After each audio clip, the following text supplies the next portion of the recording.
Hi, I am Debaditi, and I'm talking about voice sense. And today, in this video, I will talk how to change the voice from passive to active. How to change the voice from active to passive. Passive or পৰা active হলে কেনেকে voice change কৰিব লাগে তাৰে দুটামান কথা আমি এই ভিডিওটোত আলোচনা কৰিম. Let me start. এটা কি হ'ব passive to active. Passive to active. আমি ইয়াতে অকমান আলোচনা কৰিম. কি হ'ব আমি কিছুমান কথা ইয়াতে মন কৰিব লাগিব. First of all, number 1, বাইৰ পিছৰ মানে এনেকে আমি ক'ব পাৰো বা y plus o by s of y plus o by s of subject rupot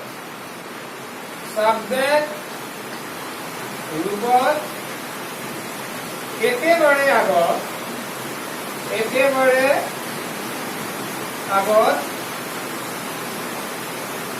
লিখিব লাগে. একদম ইম্পৰ্টেণ্ট কথা কি কৈছো, একদম important y plus o by s ক আমি সাবজেক্ট ৰূপত একেবাৰে আগত লিখিছো. একদম at the very first of the sentence একেবাৰে আগত লিখিম. তাৰ পিছত আমি কি কৰিম, তাৰ পাছত আমি কি কৰিম, বিভিন্ন আছে কথাবিলাক চাব লাগিব. তাৰ পাছত আমি কি কৰিম, নাম্বাৰ 1 m is r থাকিলে তাক আঁতৰাই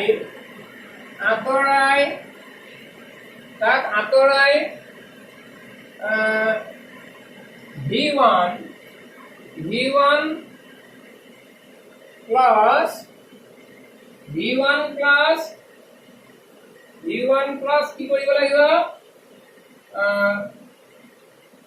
s by o by s কৰা হয়.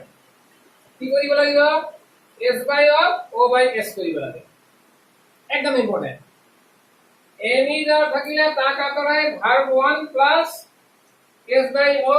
plus s plus ... other words. এর অর্থটা কি হয়, এটা হলো एग्जांपल লইছো আমি যে rice is eaten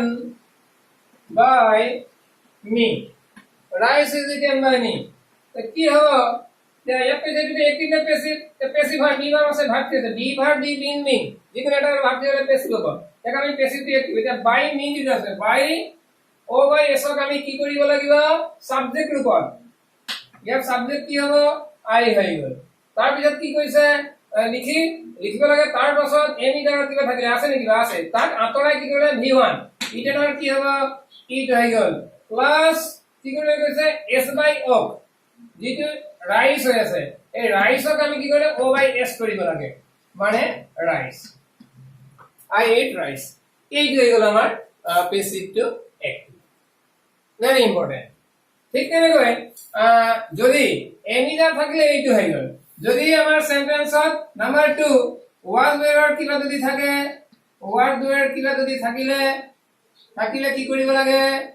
তাক আঁতৰাব লাগে. তাক আঁতৰাই আমি কি কৰিম, তাক আঁতৰাই v2 plus কি কৰিম, s by o, v2 plus s by o আমি কি কৰিম, o by s কৰিম. মানে সাবজেক্ট অফ দি অবজেক্টক আমি কি কৰিম, মানে সাবজেক্টক আমি কি কৰিম, o by s কৰি দিম. তাৰ অৰ্থ কি হ'ব, এটা প্লাস ... এইটো আহিব. যেনে এটা एग्जांपल লৈছো, books a letter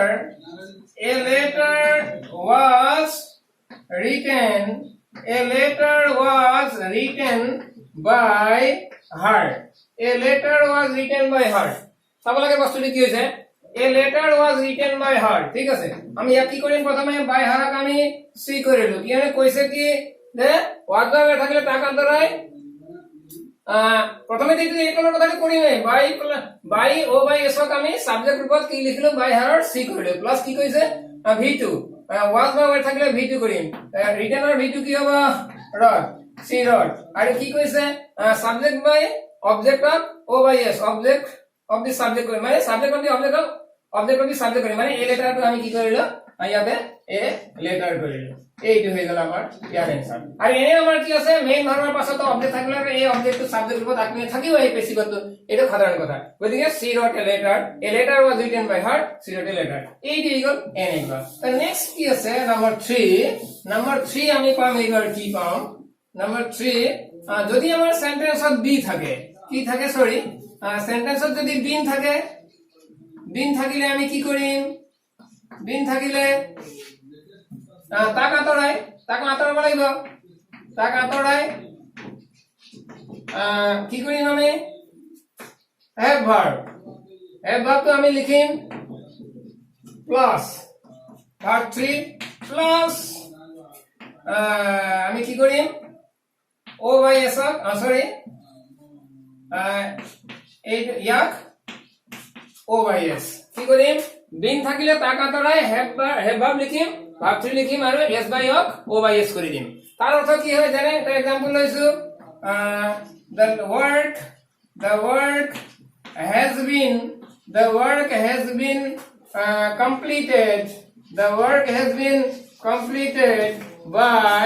the work has been completed by them তো ইয়াতে আমি চাব লাগিব কি হৈছে the work has been completed by them এটো এটিনে পেসিভ কেলে হয় বিন আছে এটো ভার্ব 3 আছে by them তো কি হ'ব দে হৈ গল নাম্বার 1 কথা 2 নম্বৰ কথা এই বাকি থকা কথাবিলাকৰ পৰা এই বাইৰ পিছৰ শব্দটো যেতিয়া আমি সাবজেক্ট ৰূপত লিখো বাইৰ পিছৰ কথাটো যেতিয়া আমি সাবজেক্ট ৰূপত লিখো তাৰ পিছত বাকি থকা কথাবিলাকৰ পৰা কিবা এটা মাস্ট বি আঁতৰাব লাগিব যেনে ওয়াজ ভাবে আঁতৰাইছিলো এমিজাৰ আঁতৰাইছিলো তেনেকে বিন আঁতৰাই দিম এইবাৰ আমি বিনটো আঁতৰি গল বিন আঁতৰাই কি কৰিলো আমি কি কৈছে বিন আঁতৰাই হেভ ভাৰ্ব হেজ আছে কোৱেশ্চনত দেৰ পাছতো হেজ নহব হেভ হৈ গল দে হেভ হৈ গল প্লাস কি কৈছে ভার্ব 3 কমপ্লিটেড হ'ব ইন দিস ওয়ে প্লাস কি আছে তাৰ পিছতে subject of the object of the subject বনাম দি ওয়াৰ্কৰ আমি দা ওয়াৰ্ক বুলি লিখি দিলো এইটো হৈ গল আমাৰ passive to active in this way ঠিক তেনেকৈ আমি কি কৰিম এইটো সেন্টেন্স আমি পাম তো ইয়াৰ পিছত কি হ'ব ইয়াৰ পিছত আৰু এটা एग्जांपल আমি লৈছো জানে যদি আমাৰ কি হয় বিং থাকে যদি আমাৰ কি থাকে বিং থাকে বিং যদি থাকে তাহলে বিংটো আঁতৰাই আমি কি কৰি দিম বি ভাৰ্ব প্লাস মেইন ভাৰ্বত আইএনজি প্লাস কি কৰিম নেক্সট জি আছে subject of the object of plus O বাই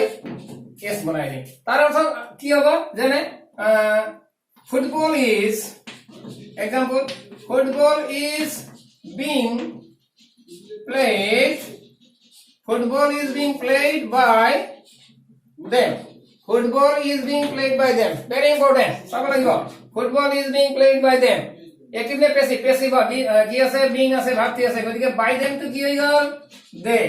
এটা আমি কৰিলো ফাৰ্স্ট কথা বাই পিছৰ শব্দটো একেবাৰে আগত লিখিলো ঠিক আছে তাৰ পিছত কি কৰিব লাগে যে প্লাস ইয়াত কি আছে বি ভাৰ্ব আছে বি আছে বিন আছে বিং আছে এমিজাৰ আছে ওয়াৰ আছে কি আছে দেখিছো ইয়াত বি ভাৰ্ব আছে বিং আছে নহয় আমি বিং টু হে ধৰিব লাগিব কেলে ধৰিব লাগিব কিয়নো বিং টু যেতিয়া দেখিলে এটো কন্টিনিউয়াস হয় আৰু যদি আমি ইজ টু আঁতৰাই দিও কন্টিনিউয়াস তো নহব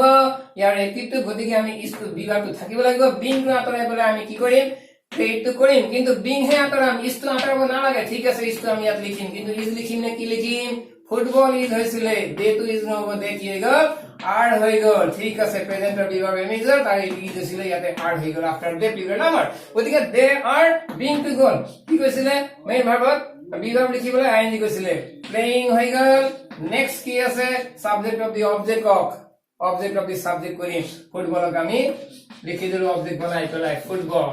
এনসার কি হৈ গল they are playing football in this আমি কি কৰিলো পেসিভ টু অ্যাক্টিভ কৰিলো তে নেক্সট আৰু এটা সৰু এটা সেন্টেন্স আছে যেনে আমি পাওঁ যদি আমি 5 নম্বৰ 4 আছিল ইয়াৰ আগতে 5 নম্বৰ যদি আমাৰ বি থাকে বি থাকিলে আমি কি কৰিম বি থাকিলে আমি অক্সিলিয়াৰি তাক আঁতৰাই পেলাই বি টো আঁতৰাই পেলাই auxiliary plus v1 plus subject of the object of the subject বনাই দিম এইটো হৈ গল যেনে তাৰ এটা एग्जांपल লৈছো it will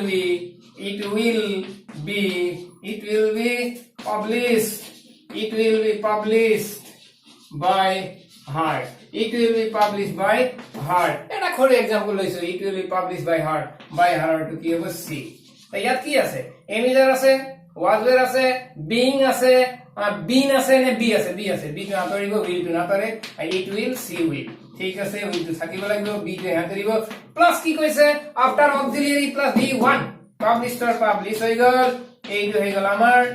নেক্সট কি কৈছে subject of the object of the subject বনাই দিম it or to it গতিকে answer টো হ'ল কি আমাৰ she will publish it it will be published by her asile question to she will publish it গতিকে এইটো হৈ গল আমাৰ passive to active আমি কেনেকে পেসিভ টু এক্টিভ কৰিব লাগে তাৰ বিষয়ে আমি এই ভিডিওটোত কিছু হলেও কিবা গম পালো বুলি ভাবিছো ইয়াতে কি হয় ঘৰৰ এটা কথা কৈছো অকমান যেনে যদি আমাৰ পেসিভৰ সেন্টেন্সত বাই না থাকে পেসিভৰ সেন্টেন্সত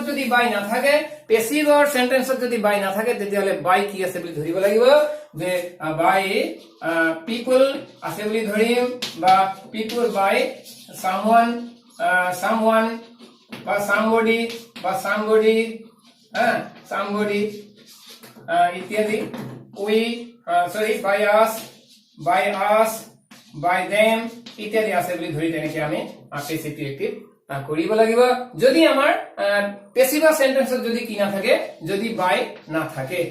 না থাকিলে পেসিভ টু এক্টিভ বাই না থাকিলে বাই এইবোৰ আছে বুলি ধৰিব লাগে ভেৰি ইম্পৰ্টেন্ট যে পেসিভ সেন্টেন্সত বাই যদি না থাকে বাই না থাকিলে বাই people বাই someone বাই somebody বাই us বাই them ইত্যাদি আছে বুলি ধৰি আমি ঠিক তেনেকে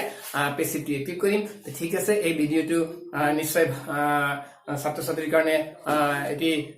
ভাল ভিডিও হ'ব তাৰ অৰ্থ ইয়াৰ পৰা ছাত্ৰ ছাত্ৰীসকল সঁচাকৈ উপকৃত হ'ব বুলি আশা ৰাখিছো তো ঠিক আছে আজিলৈ আহিছো